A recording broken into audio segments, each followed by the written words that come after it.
Maintenant, les deux classes périphériques, il y a une partie qui sera achevée par la communauté.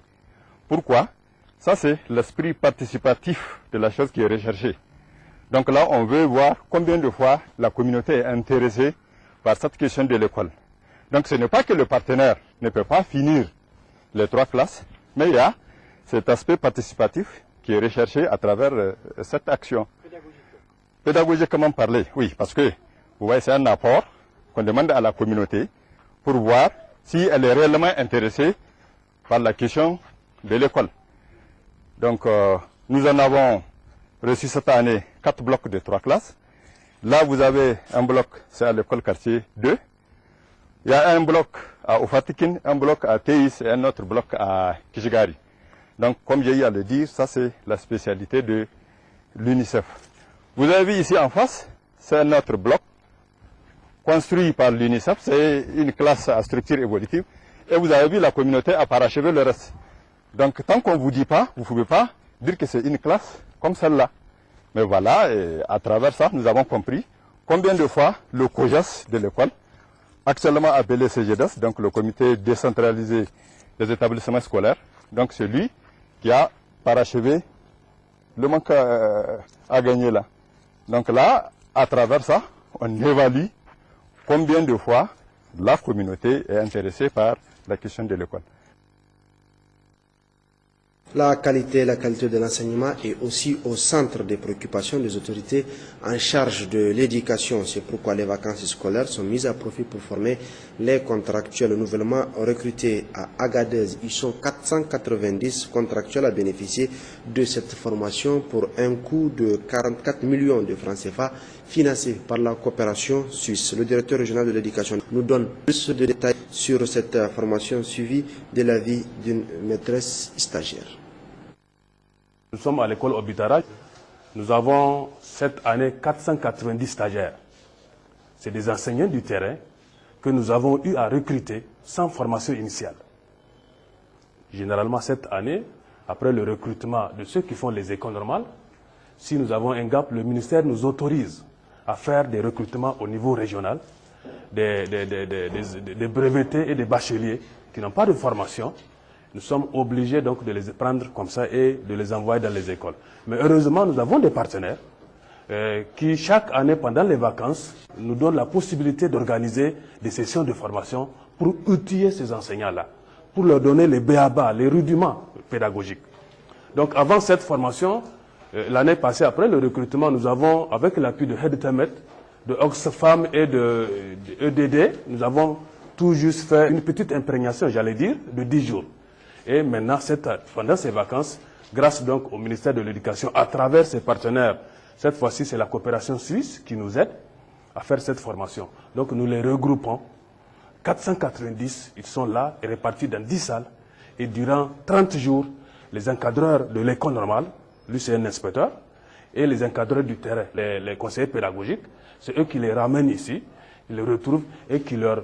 avec les échanges, ce que vous avez vu dans la pratique, et maintenant on réajuste, voilà ce que vous avez fait là, voilà ce que vous devrez faire. C'est vraiment une formation pour leur donner les rudiments pédagogiques. Et ça, c'est aussi l'effort de l'État qui est conscient, qui fait de la qualité de l'éducation vraiment sa priorité. Et la qualité de l'éducation passe obligatoirement par la formation des enseignants, la formation des premiers responsables qui ont en charge les élèves dans nos établissements scolaires. J'assiste à cette formation pour ma 2e année. Cette formation nous permet d'acquérir assez de connaissances pour faire face à nos problèmes à l'école. C'est vrai, pour une première année, c'est un peu difficile parce que nous ne savons pas ce que c'est l'enseignement. L'enseignement, il faut savoir ce que c'est. Apprendre, acquérir assez de connaissances pour être face aux élèves. Ici, à cette formation, on nous apprend la moralité, de la psychologie, de la pédagogie et de la didactique. La pédagogie qui nous permet d'étudier les élèves, un peu de moralité pour nous présenter à l'école, dans les villages, et même face à nos élèves, avec certaines de nos habitudes anciennes. Nous remercions l'État de nous avoir donné cette occasion de se présenter. Nous remercions nos encadreurs qui sont là pour nous aider à aller de l'avant. Formation toujours avec les membres de la mission d'encadrement du commissariat à l'organisation du Hajj et de la Oumra devant accompagner les pèlerins nigériens en Terre Sainte cette année. Ils reçoivent des formations en continu. La présente formation concerne l'aspect administratif et sanitaire et est dispensée par Cheikh Bourema Daouda. C'est Soumela Ibrahim, Salif Garba. Sans trêve ni répit, le commissariat à l'organisation du Hajj et de la Oumra affûte assez bien ses armes dans l'optique de réussir un excellent Hajj 2013 aux pèlerins nigériens. Pour ce faire, le COHO fait encore appel à une expertise pour préparer en conséquence les membres de sa mission d'encadrement. Effectivement, nous venons de donner une formation sur les principales tâches que doit accomplir la mission d'encadrement pendant le Hajj en Arabie Saoudite. Et comme vous l'avez vu, ces tâches sont réparties entre deux missions, la mission administrative et la mission médicale. Chacune de ces deux missions a en tout cas des tâches spécifiques qu'elle doit connaître et respecter une fois en Arabie Saoudite. Vu l'importance, voire la délicatesse de la mission, la ponctualité, la vigilance et la concentration doivent être de mise. Oui, en tout cas pour ceux qui étaient présents, ce que je déplore, c'est l'absence en tout cas de la majorité des membres de cette mission d'encadrement. C'est quelque chose de très important parce qu'on ne peut pas aller à mission alors qu'on ne connaît pas de quoi il s'agit. Donc c'est vraiment sur la base de l'expérience que nous avons tenu cette formation, en plus de ce que l'Arabie Saoudite nous a toujours demandé de faire. Donc c'est vraiment des tâches que chaque membre de la mission d'encadrement normalement devait connaître et une fois en Arabie Saoudite avoir en main pour pouvoir les suivre, les appliquer au fur et à mesure que les opérations de Hajj avancent. Pour réussir sa mission, chaque membre doit faire preuve d'un don de soi exceptionnel devant la grandeur de la tâche. En tout cas, c'est le fait d'être conscient de la responsabilité qui pèse sur chaque membre de la mission d'encadrement et que la mission d'encadrement ce n'est pas une mission d'accomplissement du Hajj. Certes, on peut profiter pour accomplir le Hajj, mais avant tout, c'est encadrer les pèlerins sur le plan administratif, sur le plan médical, sur le plan moral, sur le plan technique. Donc c'est vraiment une mission comme son nom l'indique. Ce n'est pas un tourisme, ce n'est pas pour aller s'asseoir, ce n'est pas pour aller passer dans les mosquées la majorité de son temps. Au contraire, c'est pour être à côté avec les pèlerins partout et toujours pour donc connaître les problèmes des pèlerins et chercher à les résoudre, Inch'Allah.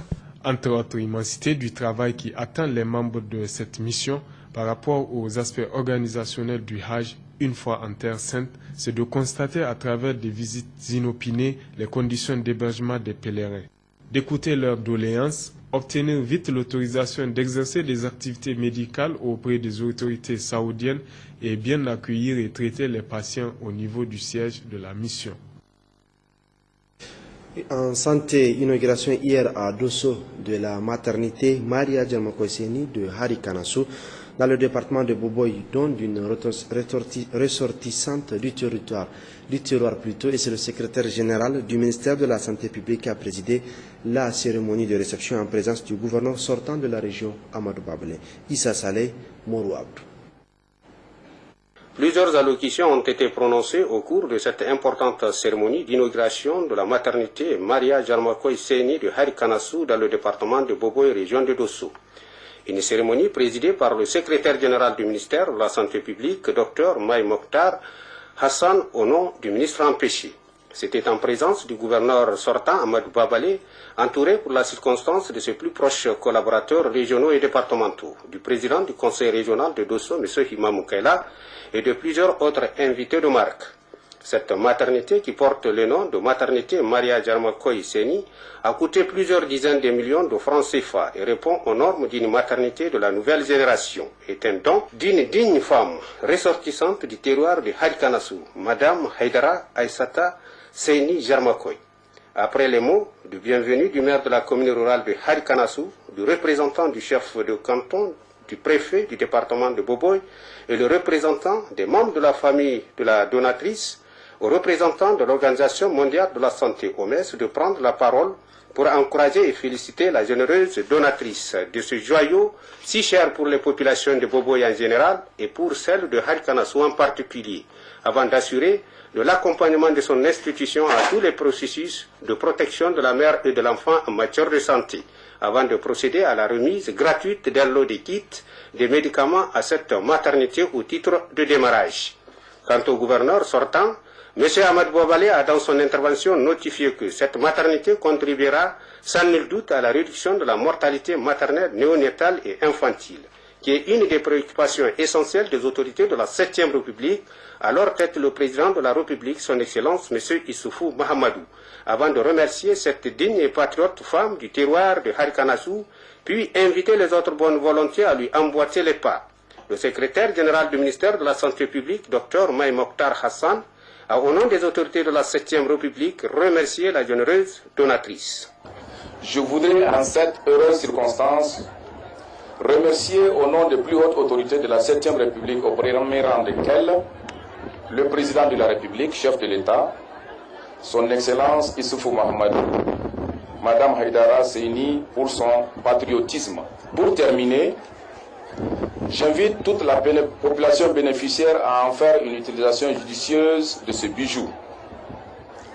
Aussi, je lance un appel à l'endroit du conseil municipal et du maire de la commune rurale de Harikanassou pour que, dans le cadre de partenariat que nous avons avec eux, de bien vouloir en assurer la construction du mur de clôture de cette maternité.